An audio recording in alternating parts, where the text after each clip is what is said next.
네, 안녕하십니까. 최현민 교수입니다.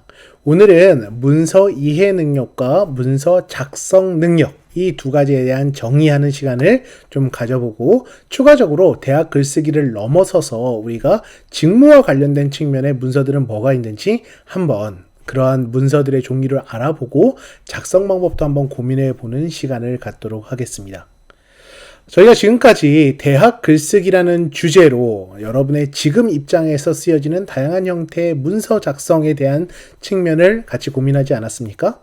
하지만 우리 수업 자체가 이 대학 글쓰기를 하는 목적 자체를 잊으시면 안 되겠죠? 결국 여러분들이 글쓰기 자체를 익숙하게 글쓰기 역량을 기른 다음에 어디서 바로 직업과 사회에서 그 글쓰기 능력을 활용하기 위해서 우리가 바로 지금 이런 학습을 하고 있다는 걸 꼭 기억을 해 주시기 바랍니다. 그럼 직업기초 능력으로서의 의사소통 능력에서 문서 작성과 이해는 어떠한 포인트를 갖고 있는지 지금부터 우리 한번 얘기를 한번 해볼까요? 제가 지난번에 직업기초 능력 얘기를 하면서 늘 이걸 고려하시라고 했는데 기억나십니까? 모든 능력은 전제가 깔리는 게 있습니다. 그 전제라는 건 바로 일을 잘하기 위해서. 그럼 문서 이해 능력, 문서 작성 능력, 의사소통 능력 다 그 앞에 일과 관련돼 있다라는 걸 기억을 해주실 필요가 있겠죠. 우리가 말하는 문서 작성, 그냥 글을 쓰는 것, 문서 이해, 작성되어 있는 문서를 이해하는 것, 그냥 모든 형태의 문서를 의미하는 게 아니라요. 여러분이 직업과 관련되어 있는 문서라는 걸 조금 더 깊이 있게 생각해 보실 필요가 있습니다. 공식적으로 직업기초 능력에서 문서 이해 능력은 이런 식으로 표현을 합니다. 직업 현장에서 자기의 업무와 관련된, 여기서 중요한 건 업무입니다. 현장에서 업무와 관련된 인쇄물, 문서라고 했잖아요. 그러니까 인쇄물이나 기호화된 정보, 필요한 문서, 일을 하는데 필요한 문서를 확인해서 그 문서를 읽고 뭐 하고 뭐 하는 능력이다. 이 A와 B라는 빈칸이 바로 문서 이해 능력의 핵심적인 측면이겠죠. 여기서 끝나는 건 아닙니다. 자, 하나 더. 주어진 문장이나 정보를 읽고 이해를 할 수 있어야겠죠. 여러분들 가끔씩 이제 전공 서적이나 아니면 좀 어려운 고전 같은 걸 읽다 보면 뭐 읽을 기회가 있어서 그걸 보다 보면 좀 이해가 안 가는 경우가 꽤 있지 않습니까? 그 언어가 어려울 수도 있고 그 쓰는 방식 자체가 좀 어려울 수도 있겠죠. 갑자기 이제 제가 예시를 하나 들려고 하니까 갑자기 제가 너무 옛날 사람 같기도 한데, 여러분 중고등학교 때나 뭐 대학에서 남학생들도 마찬가지겠지만 뭐 삼국지라는 책을 읽어보신 분들이 계실 거예요. 고전으로서 뭐 아니면 게임으로서 그걸 접해보신 분들도 계실 거고요. 저는 제가 읽은 삼국지는 저는 세로로 읽었거든요. 그러니까 되게 제가 나이가 많다 보니까 상대적으로 봤을 때 여러분들은 가로로 된 책들을 읽으시잖아요. 저는 제가 읽었던 고전들은 약간 세로로 된 책들을 읽었습니다. 그러니까 그런 부분에서도 차이가 있죠. 익숙하지 않은 언어 같은 경우에도 차이가 있을 거예요. 뭐냐면 여러분이 사용하는 언어를 제가 못 알아듣는 것들이 꽤 많거든요. 반면에 약간 예전에 썼던 한자어 같은 것들, 익숙하지 않은 단어 같은 것들이 있을 겁니다. 얼마 전에 제가 들었던 단어 중에는 탐라. 그러니까 대부분 사람들이 탐라 하면 제 나이대 사람들은 그걸 제주도의 탐라도라고 해서 이제 제주도의 옛날 이름을 기억을 하고 있는데, 요새 학생들 같은 경우에는 탐라하면 타임라인의 준말이라고 제가 알고 있어요. 그러니까 그런 식으로 사용을 하시는 것처럼 사용되는 언어나 이런 것들이 좀 다를 겁니다. 근데 그게 여러분들한테 기준으로 맞춰져 있지 않겠죠. 지금 현장의 기준으로 맞춰져 있겠죠. 그러니까 이렇듯 주어진 문장이나 정보를 읽고 이해할 수 있어야 되고, 자신에게 시 할 수 있어야 된다 라고 이제 여러분이 이해를 해주셔야 됩니다. 이 빈칸을 한번 여러분이 예측을 한번 해보시면 좋을 것 같아요. 뭐 할 수 있어야 되고, 도표, 수, 기호 등도 이해하고 표현할 수 있어야 된다. 이게 어떤 의미냐면요, 여러분. 여러분이 직장 생활에서 보는 문서들이 쉽게 얘기하면 저건 아닐 거 아닙니까? 에세이는 아니겠죠. 부장님이나 사장님이 여러분에게 어떤 문서를 던질 때 본인의 에세이를 적어서 주지는 않을 거 아닙니까? 풀어서 서술형으로 쓰여져 있는 문장들이 아닐 거예요. 그럼 어떤 문장들이냐? 대부분 어떠한 정보에 대한 전달 혹은 어떠한 목적을 가진 글일, 문서일 확률이 높다라는 거죠. 그러니까 이런 측면에서 문서 이해 능력을 조금 더 구체화할 필요가 있다는 겁니다. 그럼 빈칸을 한번 알려드려 볼게요. 다시 한번 제가 설명을 드리면서 직업 현장에서 자신의 업무와 관련된 인쇄물이나 기호화된 정보 등 필요한 문서를 확인하여 문서를 읽고 어떻게? 내용을 이해하고 그 요점을 파악하는 능력이 바로 문서 이해 능력입니다. 주어진 문장이나 정보를 읽고 이해하고 자신에게 이 문서를 읽는 바로 당신에게 필요한 행동을 추론할 수 있어야 하며 도표, 수, 기호 등도 이해하고 표현할 수 있어야 한다. 이게 바로 문서 이해 능력의 핵심이라고 볼 수 있습니다. 그러니까 조금 더 쉽게 접근을 해볼게요. 문서 이해 능력은 무엇인가? 직업 현장에서 사용되는 문서를 이해하는 능력이다. 그냥 그렇게 간단하게 이해를 해봅시다. 뭐 여러 가지로 이렇게 표현을 해놨지만 그냥 문서를 이해하는 능력이야. 그런데 그냥 문서가 아니라 어디서 사용하는 문서? 바로 직업 현장에서 사용하는 문서를 의미하는 겁니다. 이렇게 이해를 해주시면 되고 여기서 말하는 문서라는 건 에세이 형태의 문서는 아니라고 말씀드렸습니다. 대부분 어떠한 도표, 수, 기호 이런 것들을 사용한 핵심적인 어떠한 내용, 목적성이 있는 내용일 문서일 확률이 높겠죠. 그걸 여러분들이 꼭 기억을 해주실 필요가 있습니다. 자, 그럼 직장에서 그 직업군에서 사용되는 문서들은 어떤 종류들의 문서들이 있을까요? 우리가 그거부터 한번 생각해 보겠습니다. 분야별로 여러 가지 형태의 문서가 있을 겁니다. 하지만 가장 이제 좀 세분화를 했을 때 가장 많이 다루거나 익숙하게 들어갈 수 있는 문서 위주로 한번 말씀을 드려볼게요. 크게 직장에서 사용된 직업생활과 관련된 문서는 9가지 정도의 문서가 있습니다. 옆에 보시면 나와 있겠지만 바로 공문서, 기획서, 기한서, 보고서, 설명서, 보도자료, 자기소개서, 비즈니스 레터, 비즈니스 메모, 문자나 SNS 같은 것들이 있겠죠. 이게 바로 여러분이 성인으로서 직장생활을 하는 데 있어서 가장 많이 사용하고 있는 형태의 관련 문서들입니다. 하나하나 좀 우리가 생각을 해볼 텐데요. 이 측면에 있어서 그 각각의 문서를 작성하는 양식, 이걸 다룰 필요는 없어요. 왜냐하면 회사마다 다 다르거든요. 모든 회사에 있어서의 이러한 문서를 우리가 미리 다 알아서 작성하는 방법을 안다. 어차피 여러분이 어느 정도 회사에 들어가시게 되면 OJT라는 게 있습니다. 신입사원 교육 같은 경우에 직무 교육 같은 게 있기 때문에 그 측면에서 이러한 양식 쓰는 방법이라든가 양식 자료에 대한 공유를 해 드릴 거예요.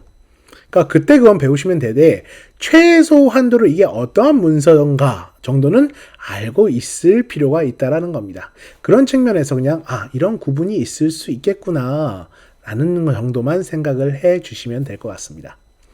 자, 그럼 핵심적인 측면 이 위에서부터 한번 내려오면서 설명을 드릴게요. 공문서, 그냥 쉽게 말하면 공문이에요. 공문이라는 건 공적인 문서라는 거죠. 공적인 문서. 대부분 직업 생활에서 그 조직 내부에 있는 건 공적인 측면의 문서일 확률이 높습니다. 그러니까 여러분이 간단하게 무슨 메모지에 적어갖고 어떠한 정보 전달이나 간단한 이야기를 하는 것 외에는 기본적으로 거의 다 온라인이든 오프라인이든 결제란이 있는 거라면 대부분 공적인 측면의 문서라고 볼 수가 있는 거죠. 목적은 여러 가지가 될 수 있어요. 그러니까 지금 밑에 있는 대부분에 있는 그 하위 단계가 다 공문의 일종이라고 할 수 있습니다. 공적인 측면의 요청이 될 수도 있고 기획서가 될 수도 있고 보고서가 될 수도 있고 무언가가 다 될 수도 있겠지만 공문이라는 건 대부분 공적인 문서. 그리고 이 측면에서 여러분이 좀 익숙한 건 공적인 문서로 요청을 한다. 공문을 보내주세요. 예를 들어서 여러분이 학교에 있어서의 행정일이라든가 이런 것들을 하다 보면 이 유사한 단어를 조금 더 접하게 될 텐데요. 쉽게 말하면 이런 거예요. 뭘 할 때 예를 들어서 제가 뭐 다른 학교의 논문 심사나 이런 걸 할 때 요청을 드립니다. 뭐냐면 여러분 그 학교 측에 저희 학교에 지금 공문을 보내주세요. 이런 측면에 있어서 요청을 한다. 심사에 참여하게 해달라고 요청을 해주세요. 라는 식으로 공문을 요청을 하는 경우가 있습니다.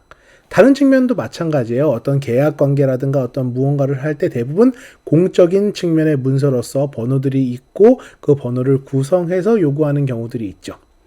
그러니까 대부분 직장 생활에서 하는 모든 문서가 공문이라고 생각을 해주시면 될 것 같습니다. 그럼 두 번째로 한번 넘어갔을 때 기획서는 무엇인가? 그냥 간단하게 생각하시면 되겠죠? 기획서는 뭡니까? 기획하는 문서죠.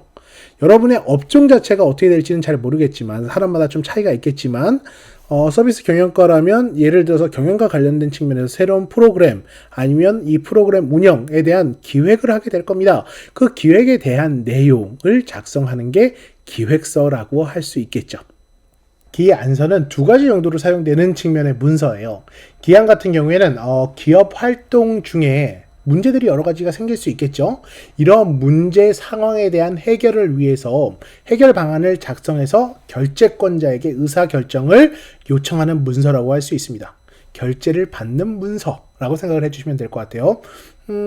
이건 기획에서도 마찬가지로 사용돼요. 이제 기획부에서 기안을 낼 때 주로 사용하게 되는데 회사 내 부서에서 상급자에게 제출하는 용도로 주로 사용되며 여러분이 무언가를 하려고 할 때 전 이렇게 하려고 합니다. 그냥 이렇게 마음대로 할 수 있는 건 아니잖아요. 최소한 공적인 측면의 관계와 공적인 측면의 회사에서 일어나는 일이기 때문에 이런 측면에서 허락을 구하기 위한 어떠한 안건의 결제를 받기 위해 작성하는 문서라고 생각을 해주시면 되겠습니다. 자, 그럼 다음 보고서로 한번 가볼까요? 보고서는 뭐겠습니까? 말 그대로 보고하는 문서겠죠. 기존에 있었던 어떤 일이라든가 아니면 지금 운영되고 있는 상황이라든가 이런 측면에서 보고하세요라고 했을 때 간단하게 말하면 프로젝트가 될 수도 있고 아니면 그냥 일반 회의록이 될 수도 있어요. 뭐든 간에 상급자 혹은 공유하기 위해서 이 내용을 보고하는 형태로 작성하는 문서가 바로 보고서겠죠.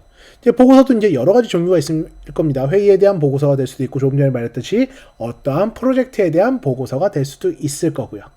그러니까 그건 종류에 따라서 다양하게 일어날 수 있다는 것만 여러분이 좀 더 기억을 해주시면 될 것 같습니다.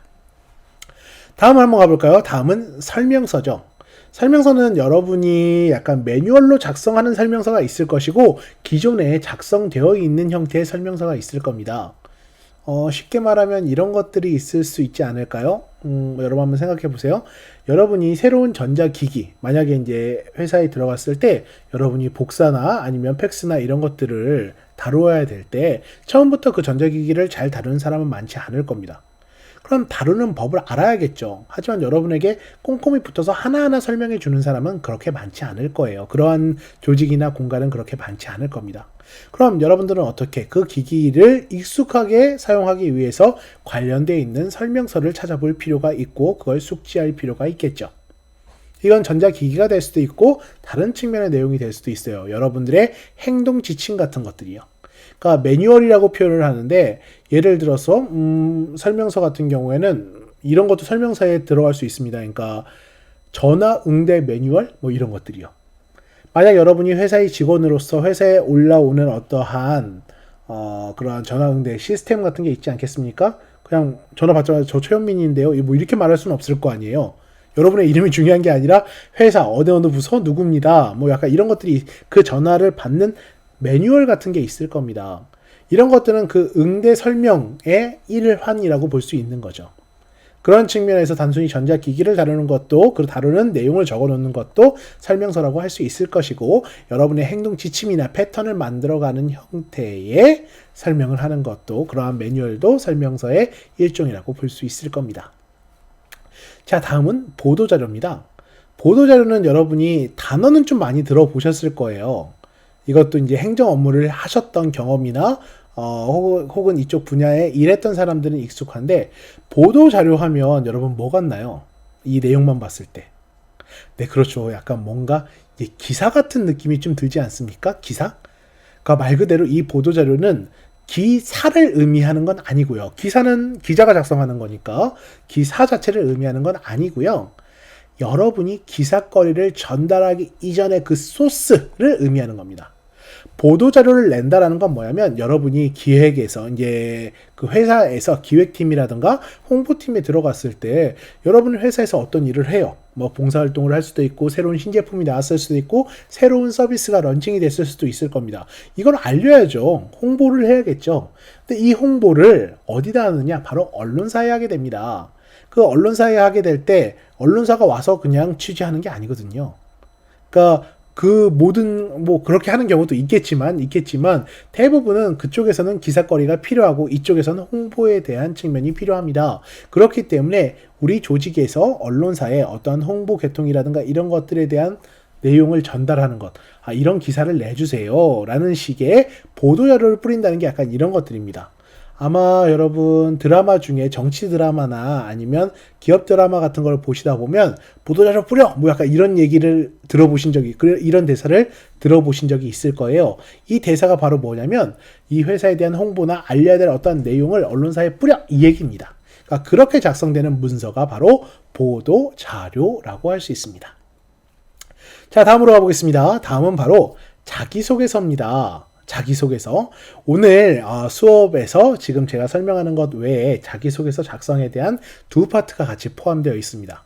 어떻게 보면 자기소개서라는 것 자체가 여러분 입장에서는 취업을 하기 위해서 미리 준비해야 되는 그냥 문서, 그러니까 취업 전 문서라고 생각할 수도 있겠지만 실제로 회사에서 여러분을 평가하거나 회사의 인사팀에서 관리하는 중요한 그 시작점이 되는 문서가 될 수 있기 때문에 그 중에 이 자기소개서는 보통 직업생활과 관련된 중요한 문서 중 하나라고 할 수 있겠습니다. 작성법에 대해서는 제가 다른 영상을 통해서 안내를 해드리도록 하겠습니다. 네, 다음 문서는 바로 비즈니스 레터입니다. 이 단어는 좀 옛날 단어예요. 그냥 이메일이라고 생각을 해주시면 됩니다. 이제 공적인 이메일이죠.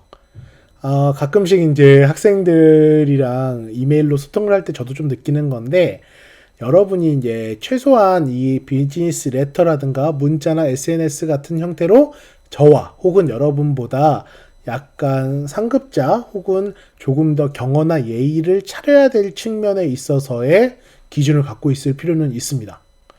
가끔씩 저도 좀 당황할 때가 있거든요. 그러니까 뭐냐면 학생들이 저한테 어떠한 질문을 할 때 뭐 학번이나 학과나 아니면 최소한의 뭐 인사나 이런 것도 없이 딱 용건만 말하는 건 여러분의 하급자나 친구들한테는 그게 가능하겠지만 제가 맨 처음에 딱 그걸 받았을 때 약간 당황을 할 수 있겠죠. 이건 여러분의 상급자들도 마찬가지일 겁니다. 그러한 측면에서 여러분이 보통 회사에는 이메일을 보내는 양식 이 있을 것이고 접근하는 방식도 있을 겁니다. 어떻게 보면 이게 여러분들의 친구 사이에서는 좀 의미 없거나 필요 없는 그러한 내용이라고 생각하실 수도 있어요.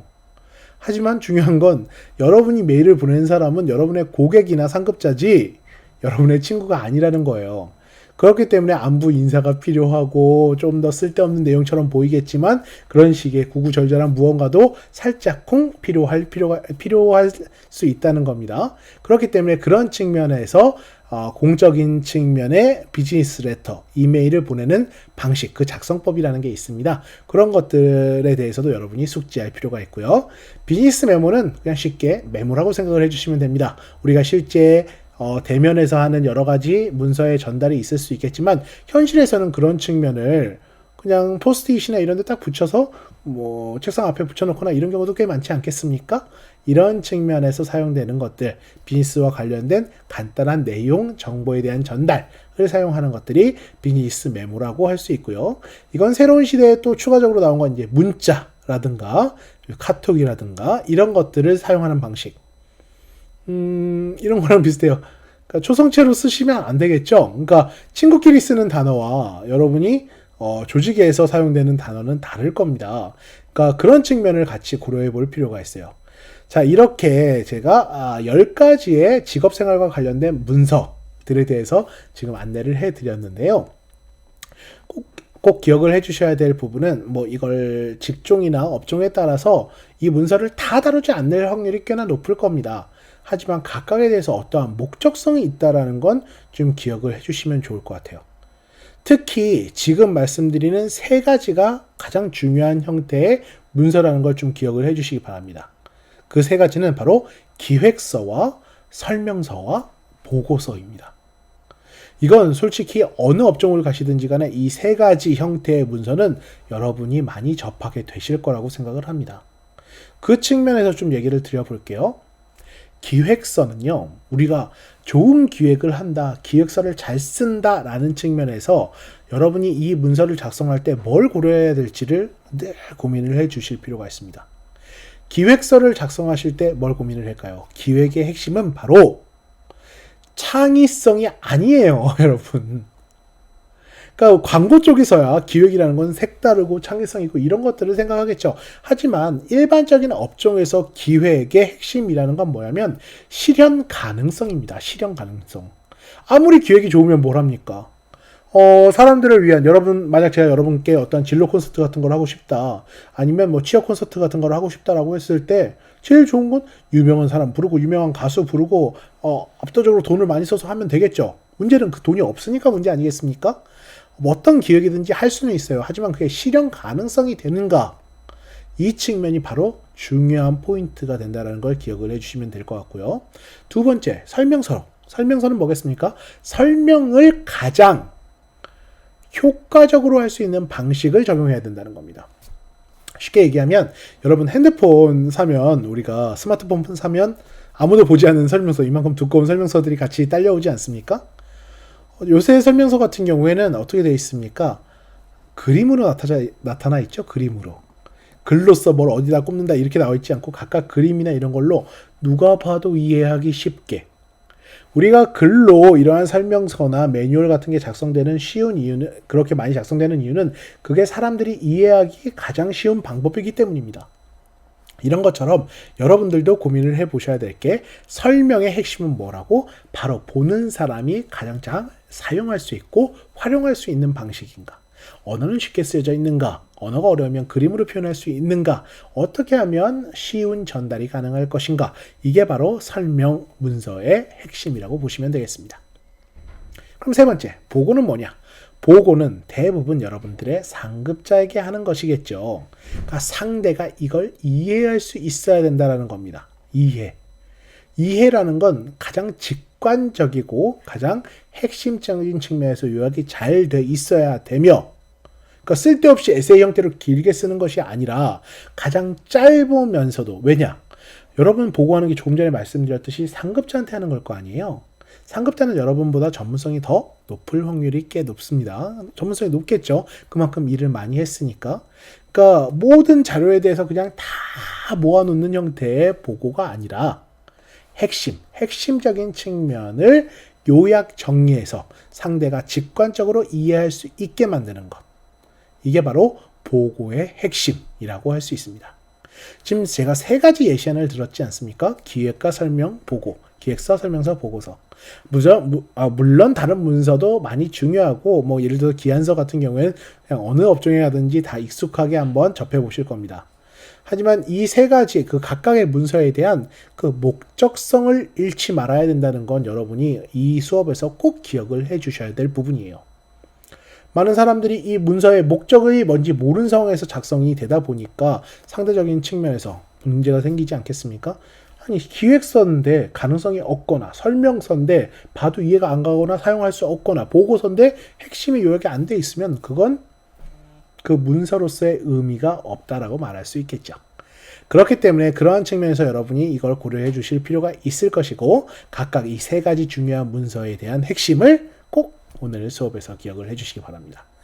자, 지금까지 저희가 문서 이해 능력과 문서 작성 능력에 대해서 한번 확인을 해봤는데요. 가장 기초적인 측면에 대해서 확인을 해봤습니다.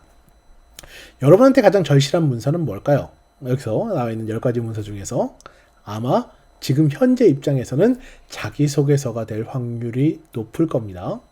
그렇기 때문에 저희가 이제 지금까지는 이제 큰 의미에서 직무와 직업과 관련된 문서를 했다면, 다음으로는 조금 더 구체적인 여러분에게 지금 입장에서 가장 필요한 자기소개에 대한 작성 부분을 같이 한번 이야기를 나눠보려고 합니다.